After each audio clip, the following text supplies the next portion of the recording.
Now we extend our olive branch to you, standing for the people, with your host, attorney Ali Shamsuddin, and guests heard every Wednesday evening, 7 p.m. to 8 p.m., exclusively on 9.1 FM, the Holy of Star. This program shall focus on facts that we share with each other on this platform, just made to inform, educate, and organize our communities in Jackson and abroad. No rational comments or opinions are regarded as being irrelevant, as your comments and participation could prove to be the cornerstone of our goal, being to restore moral ethics, integrity, respect, progress, and efforts to reach for a better future in aspects of the everyday lives of families and our children. Now join your host, Ali Shamsuddin, and guests coming to you standing for the people there in Heaven Weekend. Exclusively on the voice of the community, 9.1 FM, WQB. Good evening. Good evening. It's Wednesday, 7 p.m. I'm Ali Shamsuddin, and this is Standing for the People. As I always say, this program is brought to you by the people. People who have gotten together and said, Shamsuddin, we want you back on the air, and I appreciate that. And the whole aim is to bring information to us that we can use. It's not a gossip show. We're not interested in anybody's personal lives out there like that. You know, elected officials, how they spending our money, we are interested in that. But it's also a call-in show. So 601-948-5950. 601-948-5950. And we want to hear your views as well. So the lines are open tonight. The last couple of nights, a couple of weeks, we were doing African American History Month. We're gonna do some more of that in the time coming, because I'm one of those people, that says we should be teaching history as it is history, without African Americans being left out of history by and large. I mean, we read a little bit about slavery, our slavery experience in America, and that's about it. But our experience in America is a lot deeper and a lot more involved than that. So I mean, we want to help people understand that we are, as a people, we've contributed greatly to the development of this country. We've contributed greatly to the development of this country. So it's time for people, everybody, to understand that, not just us. I mean, as I always say, how can you expect us to have respect for ourselves if we don't know anything about ourselves? On the same token, how can we expect anyone else to have respect for us? If all they know about us as a people are the stereotypes and the biases and the prejudices that they hear constantly. Now, we don't have to give history any particular name other than history, American history. We're involved with that. We don't have to call it critical race theory or something that sounds so imposing and even negative. Some of the white folks think it's even threatening. But when we start talking about our existence and our experience here in this country as a people, we have just as much right to be understood as anyone else who came to this country and developed this country into what it is today. So we're going to continue to promote that. But one of the things I want to deal with tonight, again, I always want to give a shout out to my good friend out there who always there for me, Constable John Brown, and Marcus Wells, one of the debaters over there in Chancery Court, who's in line for a promotion. Go ahead, brother. Go ahead. We rooting for you. It's long overdue, a lot of us think. But I want to deal with tonight, help us understand our position here in Mississippi. We have a very unique situation. I'm talking about us now, African Americans. I'm talking about us now, Black people. We have a very unique situation here in Mississippi. You see, back in the day, when right after the Civil War and what they call the Reconstruction period and all like that, these hate groups got together, the Ku Klux Klan, the White Citizens Council, and all that, and their aim with all of their harassment and murdering and just outright torturing us. The aim was to run us out of the South. That was the aim. Because, during the period of slavery, we got to understand African Americans, because of slavery, we greatly outnumbered white people in Mississippi because of that institution of slavery. At one time, we were like 10-1 in Mississippi. And then all of a sudden now, we're supposed to be freed and under the Constitution and supposed to be able to vote, which they came up with all these schemes to keep us from voting as a people. Did you pay your poll taxes? Did your grandfather vote? Can you read? Can you take this test? How many bubbles in a bar of soap and all of this to keep us from voting, because they understand, in a democracy, that's what the power is. The power with the people to vote and select who's going to carry out and administrate the rules that we develop. They understood that. So that whole effort was to run us, and they did a good job in the 30s and the 40s, running Black people out of the South. Mississippi, Alabama, Georgia, South Carolina, Florida. We went straight north most of the time, where the highway would take us. That's why they call Chicago, Mississippi up north for Black folk. We used to hit, at that time it was 51. It went straight into Chicago. But now we got to understand this unique situation that we're in. That is, in this population. Right now, according to the latest census, 2023, there's over 1 million Black people in the state of Mississippi. 1 million, that's just about 3 million, period, population. And we are over 1 million ago. And one thing that, we got to get into the habit of, because we and rightfully so, we're very leery of giving out information about ourselves. And a lot of times with the census people come around, how many people in your household? They need to know. We want to know why they want to know that. That's important. We got to take part in the census, so we have our true numbers. But even with the census as they are now, we are over 1/3 of the population in Mississippi. Over 1/3 of the population in Mississippi. And I said we are approaching 50%. According to the census, we're right at 40% right now. Right at 40% of the population.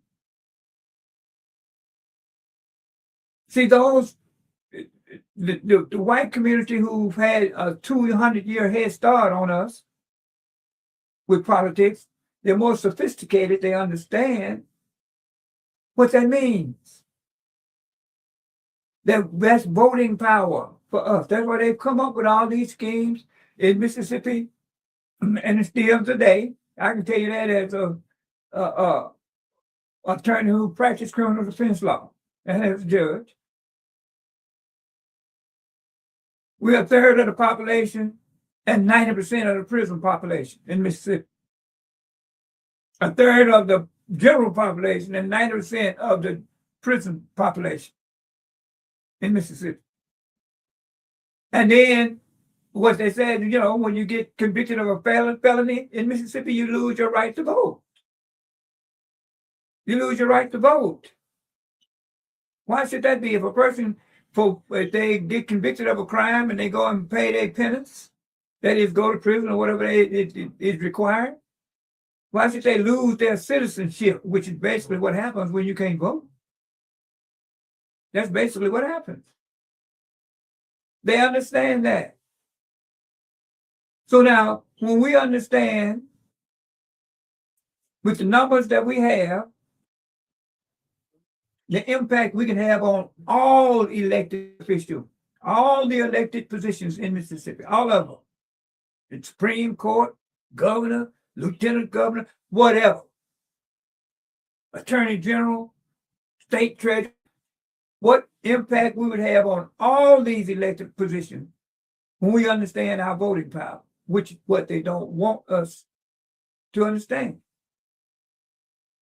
You know, they put out this type of language. Why vote? It ain't gonna make any difference. That's what they want us to think. That's the type of mentality they want us to have. See, but at 40% of the population,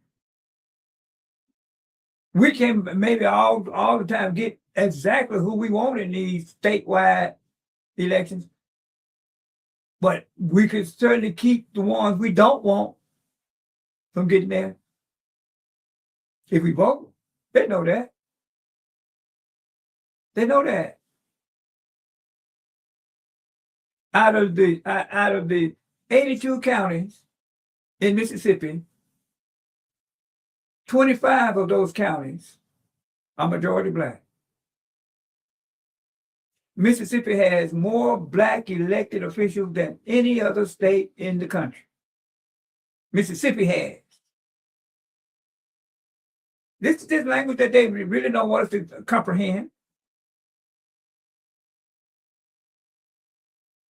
The impact that we will have when we register and when we vote.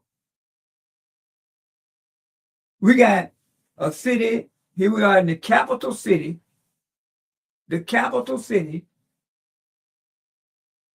approaching 90% of the population, the citizens, the residents here in the capital city, where the legislature is, where the governor is. Almost 90%.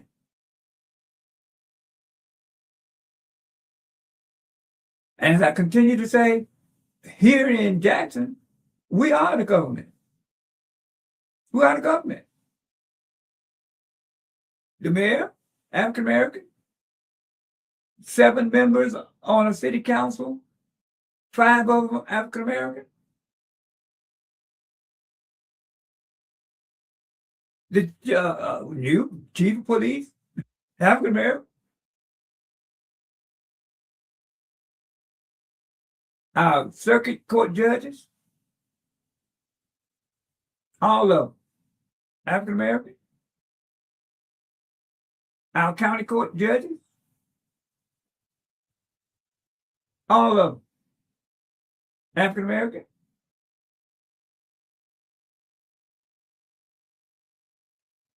They don't want us to take time to understand what that means. And they want us to stay complacent. As my good friend Randy Wildman Brown says, you know, we've been complacent. And we had a right to believe that when we start putting African Americans in these positions, that things will get better for us. Why shouldn't they? You know, when we put people in these positions, mayor particularly, county supervisors, city council members, school board members, superintendent, Black, and they want to give us the impression that we, because they are in these positions of authority and power, that we want them to do something against the law in order to help the Black community. The laws are what they are. They got to break no laws to help the citizen. The laws are what they are. But we put black folks in these positions, and they still give all the business to the white community. Check it out. Check it out. So this is why they don't want us to understand the power that we have as citizens, the right to vote. Voting is not a privilege, it's a right. A privilege is something that you meet certain requirements, you take certain tests or whatever to get certified to do a particular thing. But just being an American citizen gives you the right to vote. That is to determine who are going to be making laws over you, who are going to be sitting in those seats, and who are going to determine how your tax dollars are spent.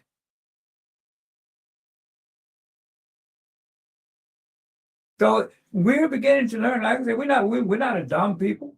We're not stupid. We've been ignorant. That can be cured with proper information.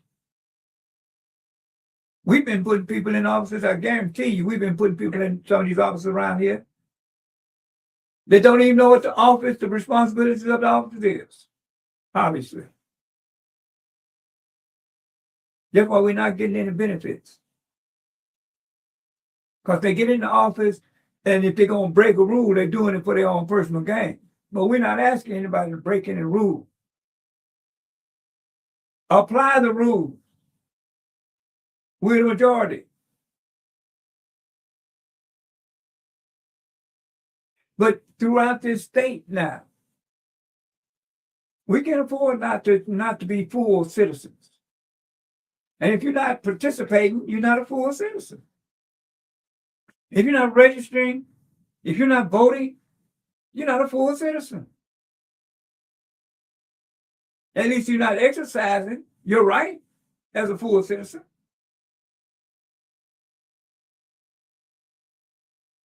It's time out for us to be feeling intimidated. We put somebody in these offices that think, now you ain't got no right to ask me any questions. Look over my shoulder and see what I'm doing. You got every right. Matter of fact, we have the responsibility to monitor whoever we put in these positions. And for them to say otherwise, that's a game that they're playing. But here are in this unique situation.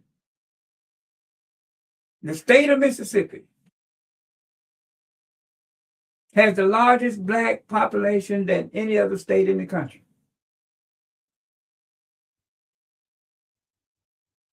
Out of 82 counties, 25 of them have a majority black population. There's a reason why the legislature over there, those with that mentality who want to keep that type of mentality, that's what they're going through all these fantastic efforts to gerrymander and redraw lines as best they can. The boundaries in some of these places, you be hard pressed to find out how they come to these squiggly lines to make up a district. Trying to dilute the black vote.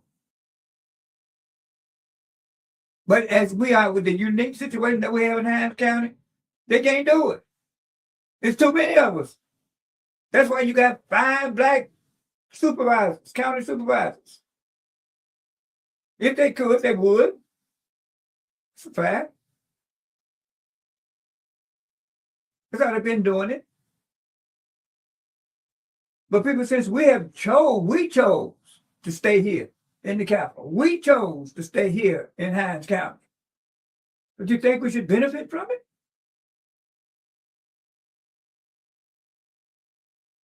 And the major way is to register to vote. I would say, again, let me hear from you out there. 601-948-5950.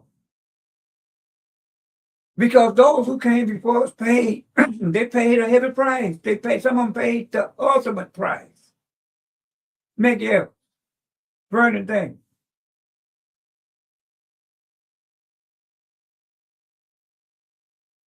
Warner, Tanner, and Goodman.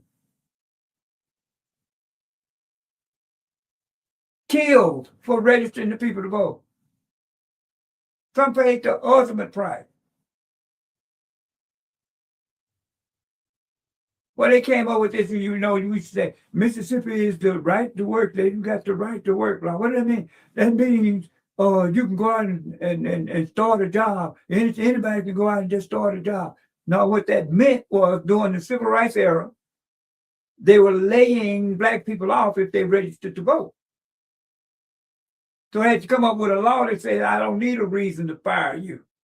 But the reason is you registered to vote and you're trying to vote. So we're going to call it right to work. What they really mean is right to fire you for no reason at all. That's what it meant.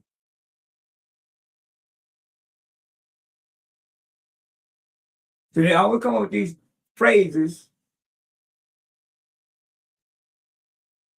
that is not designed to do what they sound like they designed to do. So should we not take advantage? And ain't nothing negative about this.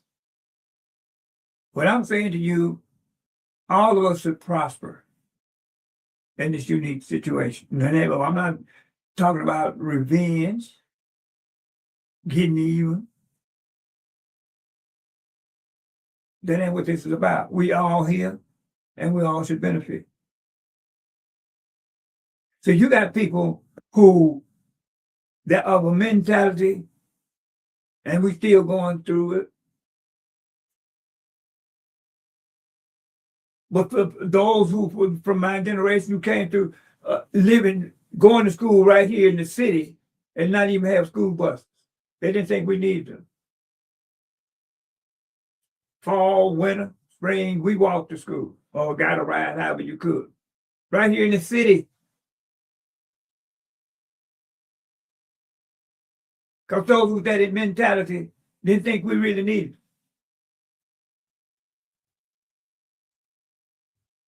Here we got black people running the school district, closing school.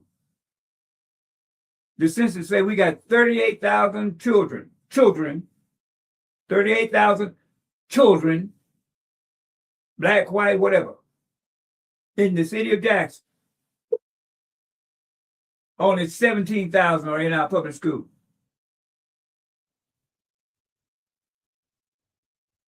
Hello, caller. Good. How you doing, Reverend Jackson? I'm good. I'm good. How you doing, Reverend Jackson? Listen, man, I can't stand it and do it better. You know, I'm listening to you tonight. I've had flashbacks when you and I and the rest of us, the late mayor, Chokeway, when we stood up against the Klan and said they weren't going to march. A lot of us think that's a joke. Nothing funny about it, bro. No, sir. There wasn't nothing funny about that. Right. It's gonna take real folks. And what I like about you, Jerry, I want the world to know. You for real. Now, I think I might be wrong, but the way this thing going for David Archie, do you think the same thing happened to you, the reason why? And others that running, they didn't want good folks, there's something behind this. It is. I agree. It's the judge, I believe it's a big cat on the line. I agree with you, Reverend Jackson. Absolutely. Look, anytime folks can take all kind of money, they don't put them in jail. And time you stump your toe downtown, they won't put you in jail. Yes, sir. And And that's not fair. The law is equal to everybody.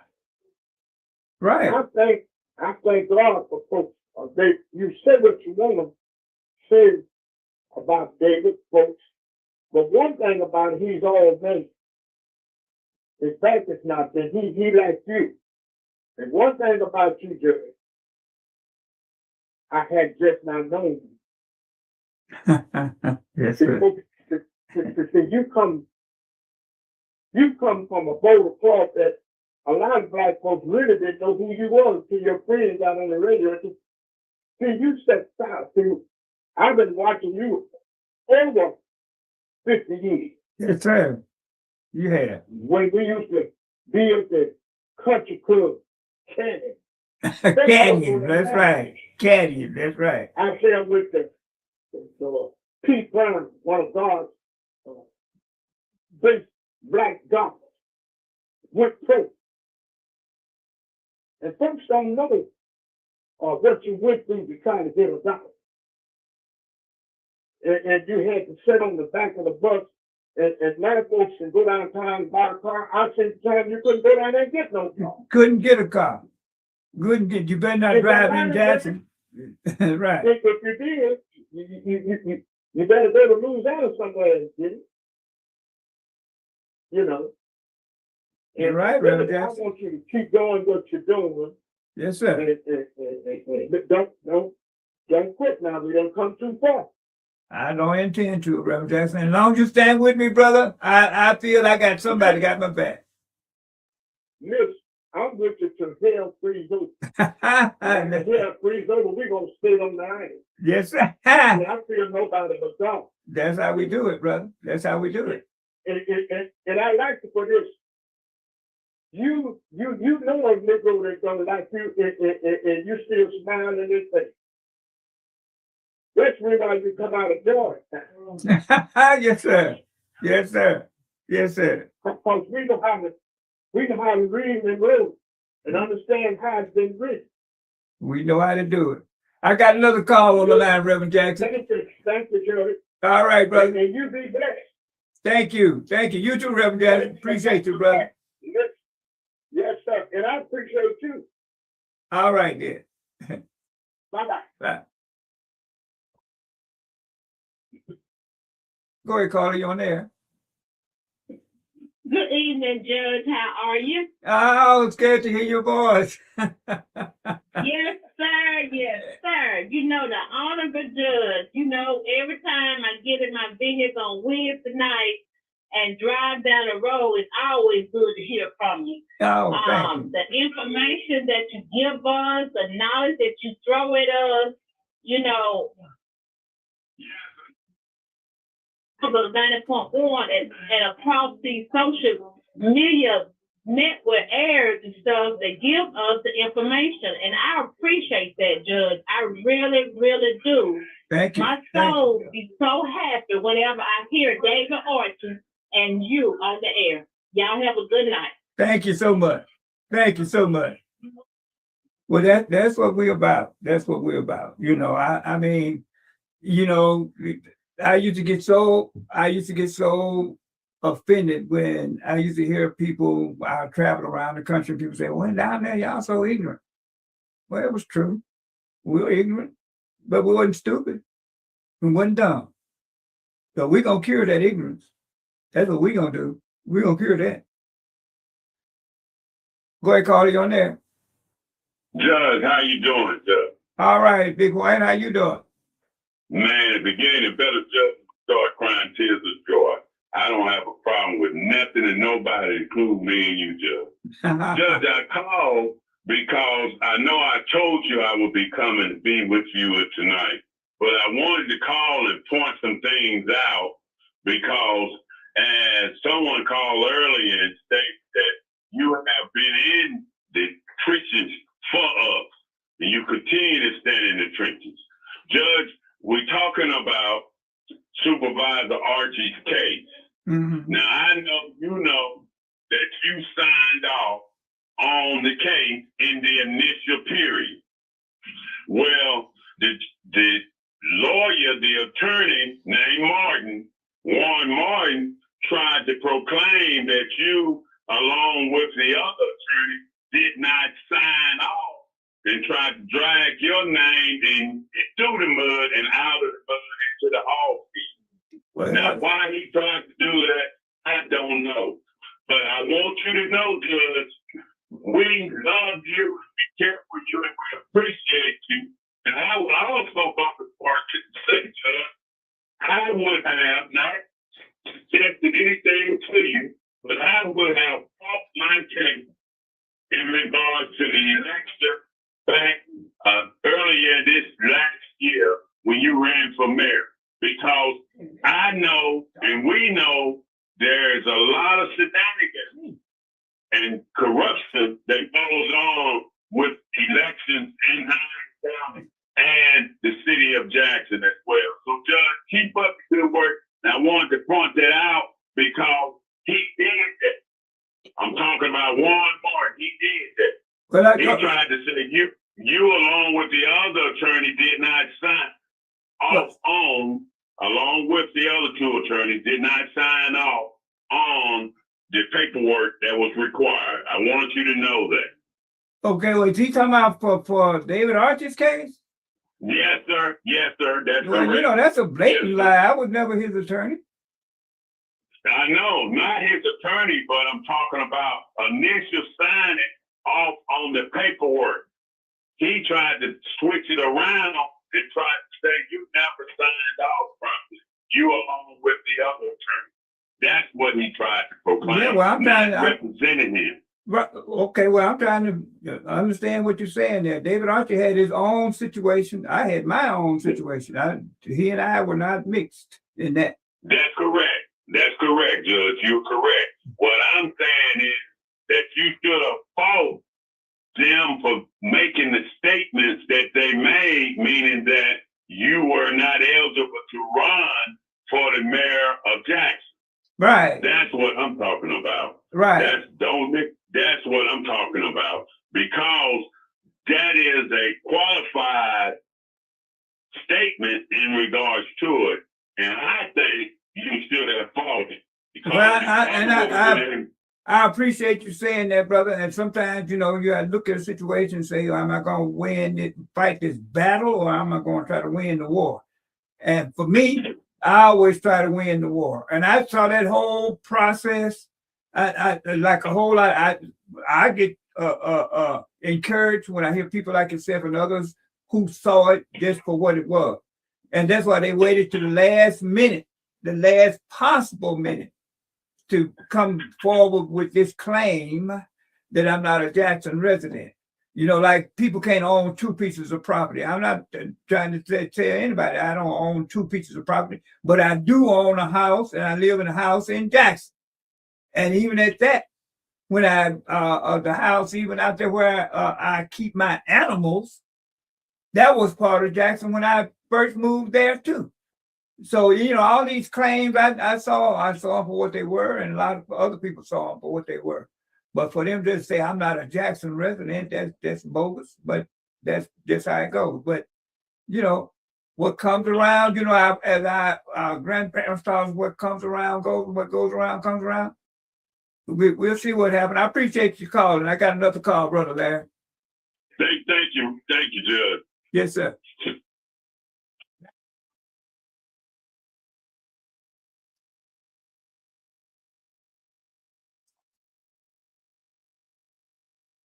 Go ahead, Carly, on there. Hey, what's up today? Hey, how you doing? How are you doing, man? Yes, sir. During this past election for the mayor, I really thought everybody should have dropped out of the race and let it been between you and Chuckway. Because you're the only one that had a real beef with Chuckway as to the issue that he done to you and your family. Right. And I really believe that you could have won, you know, since they had the dirt out on, you know, Chuckway.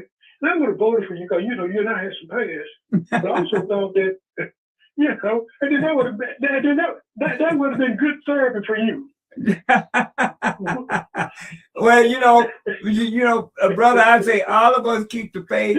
All of us keep the faith. You know, anybody that knows me knows that I don't die easy. I don't. You know, anybody that knows me, you know, and once I see the trick.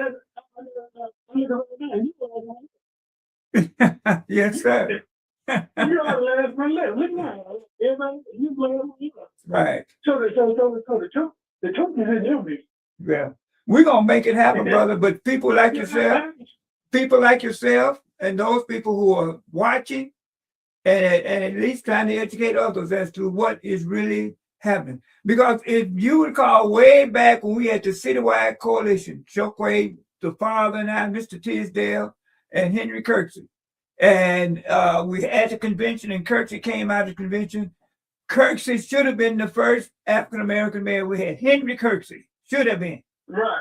But that group who had their plan destroyed that effort. And I'm saying, here we are set. Well, we know who the first mayor was, and here we are set with water meters that we didn't need. Why? Because people got rich off the contract. That's why I said the same thing I said with Anton Lumumba. We paid out $33 million of money that we could have used right here in Jackson. Why? You know, so the people who are we putting in these positions, I'm saying is just straight out at what these positions that are in control of our money, that includes the school district, the county, and the city. And if we notice, it's all about contracts. If it ain't contract, they ain't even interested in what else they can do to make our city and the residents of this city do well. Imagine if we had those, some people say 13, it's between 13 and 17 schools closed. Imagine how much money that would be generating for Jackson if you had, let's say, 13 schools up and running, that you got to have teachers over there, you got to have office staff, you got to have maintenance people, that type of money that would be generated for the city of Jackson. But you got people over there who will make a decision to close these schools so they can keep the white community doing well. Now that's not fair. That's not fair. And what we're talking about is justice and fairness. When anybody talking about getting revenge or getting even, we talking about, as Charles Evans used to say when he was with us, when you're in charge, be in charge. And nobody's asking none of these people to break any laws to help the African American community, the Black community, do well here in Hinds County and Jackson. And you know, Mr. James Thomas told me that he said, ain't now one of them, and he meant now. Ain't now one of them worth a cuss. Well, brother, you coming from the hood with that, and I appreciate you calling, brother. You know, and that's just the fact. We've heard people talking about they got plans and what they're gonna do for Jackson and what they're gonna do for Hinds County, and look around you and see where is the plan? Where is the plan? What plan has they developed that we have really benefited from? With the Siemens, with these water meters, people getting charged thousands of dollars for their water. For the water. Think about that now. Thousands of dollars for their water. That would tell you something's wrong with the system just on the face of it. And Entergy has joined in because they know ain't nobody watching. Those of us out there 2 years ago, before they put these new meters in, that they don't even have to come around and look to see how much voltage or wattage you've used. 2-3 years ago, in the winter, your electric bill might be $200 or $300. Now it's $700 and $800, and you've done nothing different to your home. Now, and they're trying to make you believe that for some reason it should be there. We put people in office, they're supposed to be looking out for our interests. But unfortunately, we've been putting people in office who look out for their own interests. Forget about the rest of us, who look out for their own interests. Our schools, with a budget over there that's $100 million greater than the whole city of Jackson's budget. Here we got 150,000 residents in the city of Jackson with a budget of $323 million. And they got 17,000 students over there with a budget of $434 million. 17,000 students. And they think that we dumb and stupid, that we can't understand, figure out how is it that this money is not going to our children. But they want us to sit back and talk about our children. Oh, the children are so bad. Go to any fast food around here. And who do you see in there working in those behind those counters? Our children. You can go way out to Madison. And you can look at these fast foods and these businesses. Who do you see working in those establishments? Our children. So we had people who had the real mentality to look out for us and our children, we would be doing better. And this is the point I'm saying for us. We can't afford not to register. We can't afford not to vote. That's exactly what they want us to do. And they're still using these same ploys. That's why I say we are a third of the population, 40% of the population, and 90% of the prison population. 90%. When it comes down to infant mortality, who do you think has the highest percentage of Black babies or babies dying in Mississippi? Or do I have to tell you? Who do you think has the highest percentage of mothers giving birth and dying in Mississippi? Do I have to tell you? It's only because they think that we are dumb and we're stupid. That's what they think. But I'm here to tell you, we ain't. We're not. We've been uninformed. That's called ignorance. We've been uninformed. That's called ignorance. But that's why for the last month, for the past month, I'm trying to help the whole world, help us in the whole world understand. We sit here every day using resources that Black minds invented or improved and don't even know it because they don't teach it to our children in the school. They might say something about Harriet Tubman. They might. But they won't talk about all these minds that helped America be what it is, including it fighting in every war that America has been involved with. Every war, including the Civil War. Because most people think, even during the Civil War, that the slaves, which were us and our ancestors, sat on the plantation and waited to see who was going to win the war.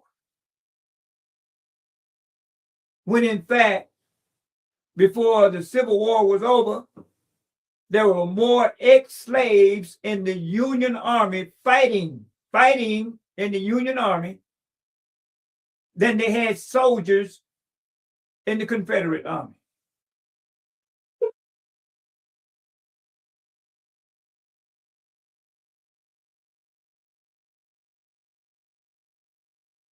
We got it? Okay.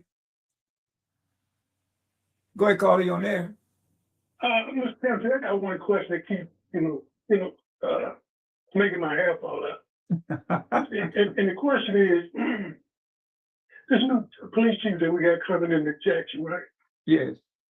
Could we compel her to live in Jackson, drinking this bad water? So she got an option to live in Boulder or Ridgeland or Madison, somewhere outside that she won't be affected by this water. She would still compel her to continue working in the city of Jackson. She got to drink and live in the city of Jackson and drink this bad water. I agree with Women you. have a whole lot of health problems. So I'm saying, why should she, Well, now, what can we do to her? that you making a point there, and I'm going to look into that so I can let people know my next show. I will. Because there's no way in the world that the police chief should not be living in Jackson. Period. I hope I'm saying that. I hope I'm saying that forcefully enough. Why would we have a police chief living somewhere else? I mean, the water is bad, Mr. Shemsuddin. It ain't even just that ain't about the bad water, is it? That's one thing. But I mean, if you're gonna police an area, then it look like you will be living there to know what needs to be done. You know, but again, that's the type of thing, brother. I say that when we put people in position, they think they want to act like or deal with us as if we are dumb. We're not. We're not. It's not a question of being dumb. And this is Mr. Shemsuddin. It's about her health. Her what? Her health. I mean, why was she coming out? Why was she compelled to come back to get contaminated with this bad water? We know it's bad. Why would we allow her to still be police chief and live at risk? No. An exception. Well, see, that's a job that, you know, nobody's forcing her to be the police chief. Nobody has forced her to apply for the job. It's just like our former mayors. They be mayor, and once they're not married anymore, they don't live in Jackson. So if you've been wondering, we have to be thinking, well, what were you trying to do while you were mayor? What were you trying to make Jackson be? So once you're not married anymore, you go live somewhere else. Because they knew the water was bad already. I mean, they knew the situation of the water. Well, the water is one issue. To know about it. The water is one issue. And we still don't know. Right. The water is one issue. But that again goes back to what I was saying. When the former mayor, and Takaluma, when he had people over there trying to tell him how to get ahead of this problem, he wasn't concerned with it. Why? Why? Because they hadn't figured out how to do a contract to deal with it. That's why. You take and as much as I talk about Richards as if I got a problem with Richards as a company, which I don't. But it's like Councilman Hartley said, if it ain't broke, why fix it? Now we had a waste management company that had been 20 years.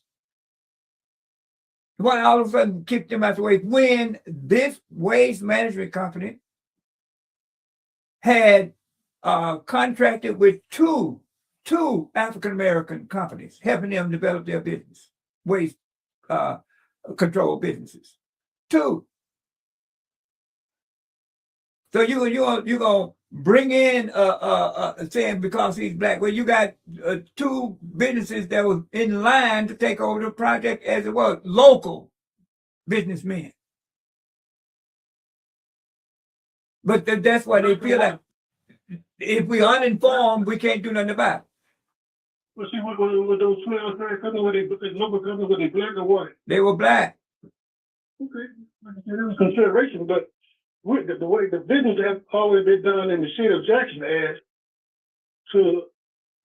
And I tell you, Jack, it was Lee Bush and Robert Gibbs. Both of them had waste management companies that they were doing contracting with waste management for years, developing their company so that they'd be in a position. Matter of fact, Lee Bush company actually bidded on the job to have the contract for Jackson. Lee Bush, local business.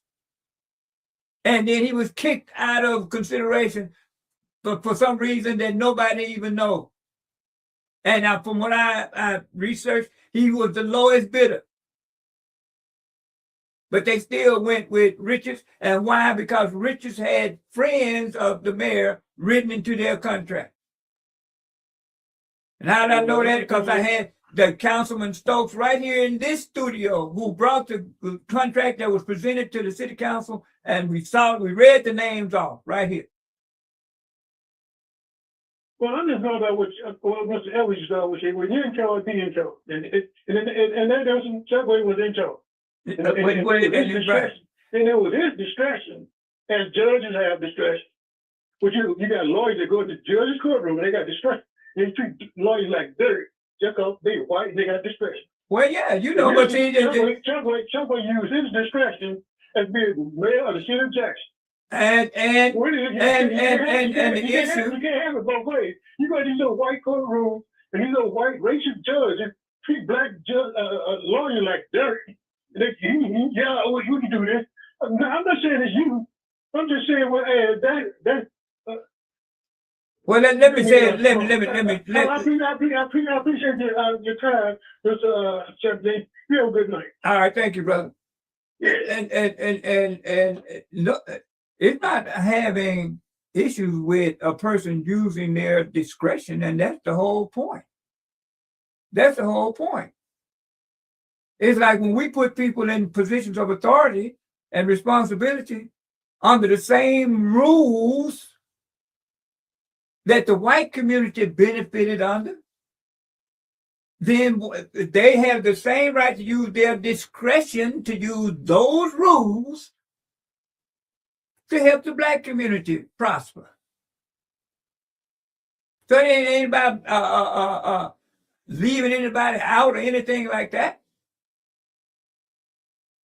But then if you're going to say discretion, how do you use your discretion? That's the point. That's the point. So yeah, that was his discretion to give $33 million away when we have a city legal department.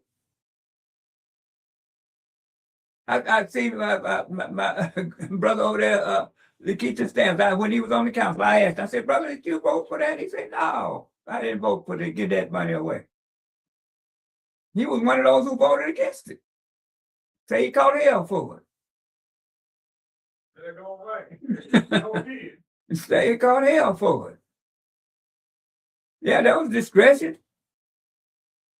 But see, that's why we have 7 council members and 1 mayor.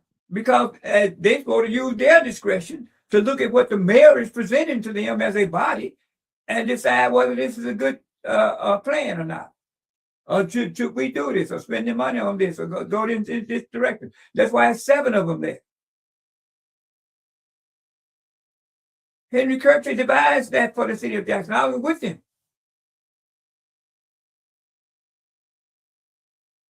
So, nobody's arguing against using discretion when we put people in positions of authority, but we put them there to say, well, do you understand what authority you have?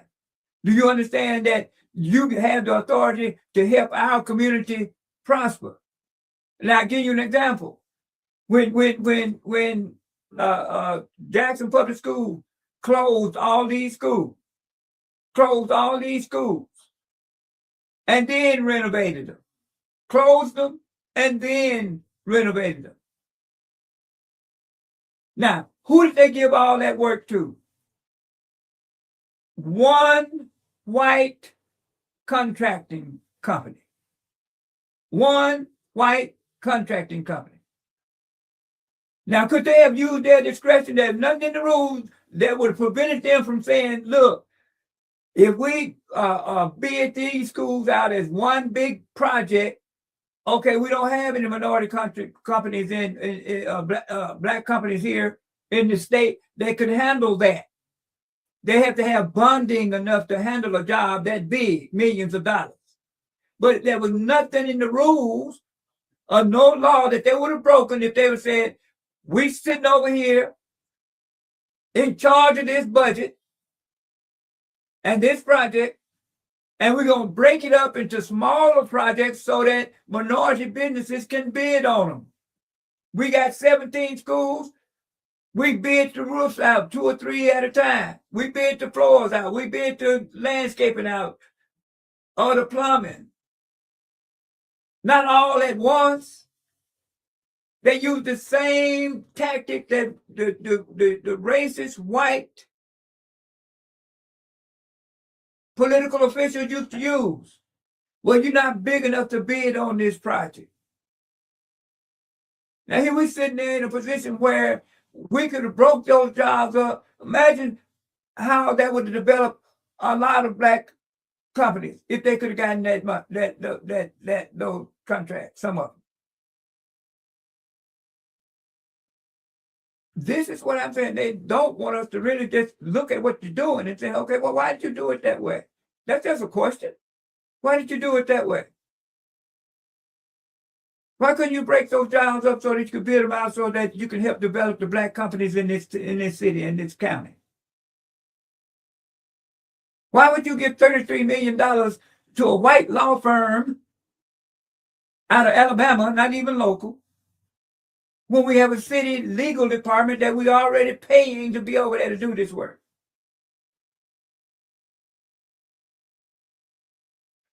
At some point, it gets insulting. And I know sometimes it do when I'm telling you, it might, but that's just the way it is. But see, information helps us cure that. See, because wherever you are in this city, you have a city council person that's supposed to represent you downtown. And see, their role, their job, their responsibility is to help the people in their ward know what they're getting ready to spend money on, not what they've already spent money on, or know why they're getting ready to make a vote on a particular issue, not after they voted on it. That's their job. But we put them on in office and they disappear. You never hear any of them saying, I don't know what to do when they run. They don't do that till they get down there. Then you ask them, well, I didn't know that was going to, well, all I did, they didn't tell me. Well, why? How are you sitting down there on the council and not knowing what's going on? Board of Supervisors the same way. These people are spending our money. It's amazing how somehow or another the status quo is trying to make us think just because we're black, we don't spend money. we don't pay taxes or something. Tell me somebody who don't pay any taxes. If you're spending money, you're paying taxes. Whether you got a job or not, you're a taxpayer. So you have a right to know what they're doing with your money.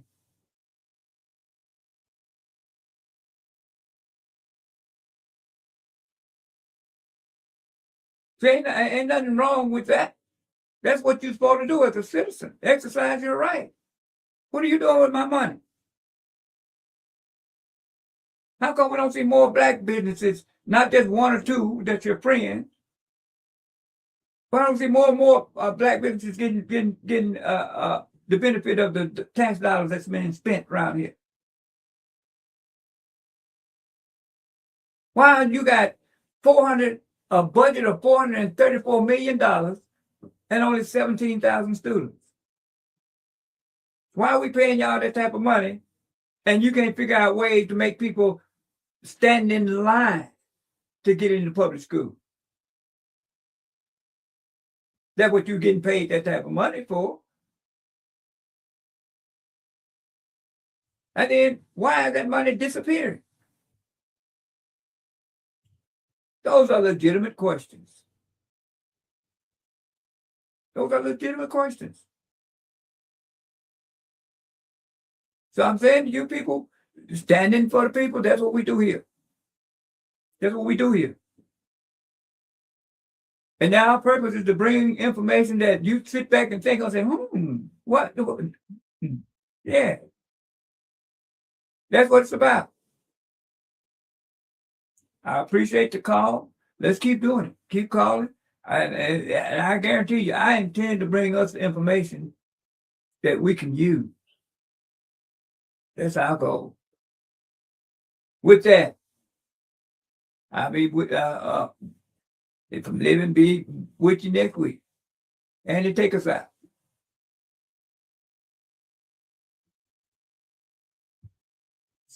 I have to provide legal help for those in need of legal representation.